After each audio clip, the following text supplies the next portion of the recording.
এত প্রতিবাদের পরেও যেই সংস্কারগুলো হচ্ছে সেইটা হচ্ছে এলজিবিটি সংস্কার।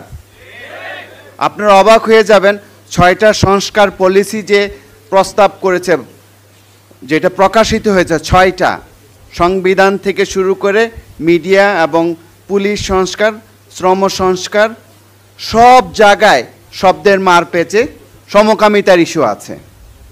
এখন এই জিনিসগুলো আমাদের চোখের সামনে ঘটছে এবং আমরা যখন এটার প্রতিবাদ করছি, কারণ এই জিনিসগুলো তো নতুন, অনেকেই ধারণা নাই, তো সেই জন্য আমাদেরকে হত্যা করার জন্য প্রকাশ্যে ঘোষণা দিয়েছে।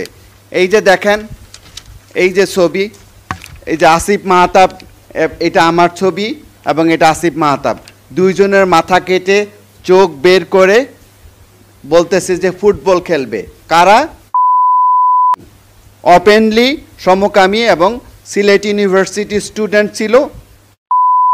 কোথায় একটা যোগ্যতা হয়ে গেছে, দের জন্য ইউনিভার্সিটিতে স্কলারশিপের ব্যবস্থা করা হয়েছে এবং তাদের জন্য অনেক ধরনের সুযোগ সুবিধা। এটা কিন্তু 92% মুসলিমের দেশ ছিল।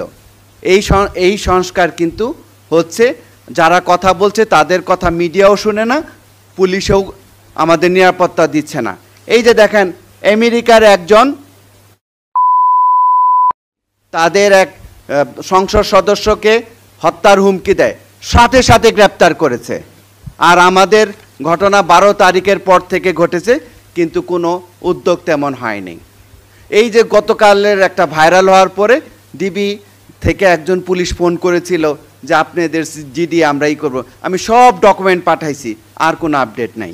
এই হচ্ছে নতুন বাংলাদেশ। এখন 2-3টা জিনিস আমার সবচেয়ে আরও দুঃখজনক, যত বাম পার্টি আছে, বাম যে সংগঠন, ছাত্র ইউনিয়ন আর এই যে বিপ্লবী পরিষদ, কি নাম আছে, সবাই এই সংস্কারের পক্ষে নিয়েছে এবং 162 জন মানুষ এর পক্ষে বিবৃতি দিয়েছে। তা আমাদের যে হত্যার প্ররোচনা, এইটা নিয়ে একটা কথা বলে না, বলে যে এটা মব। চিন্তা করতে পারেন, এর মধ্যে প্রফেসর অনু মোহাম্মদ, সামিনা লুৎফা আর রাজনীতিবিদ আপনারা জুনায়েদ সাকি, এই যে আপনারা অনেকেই জুনায়েদ সাকির সাথে একসাথে বসে মিটিং করেন, এইখানে সবাই আলেম ওলামা থেকে শুরু করে সবাই, সে যে তার পক্ষে অংশ নিল, সেই জিনিসটা তো আপনাদেরকে খেয়াল রাখতে হবে। কারণ এই রাজনীতিবিদ আপনাদের ইমেজ ব্যবহার করে তারা আমাদের বিরুদ্ধে কাজ করতেছে। এটার প্রতিবাদের জন্য আপনাদের তো তাকে বয়কট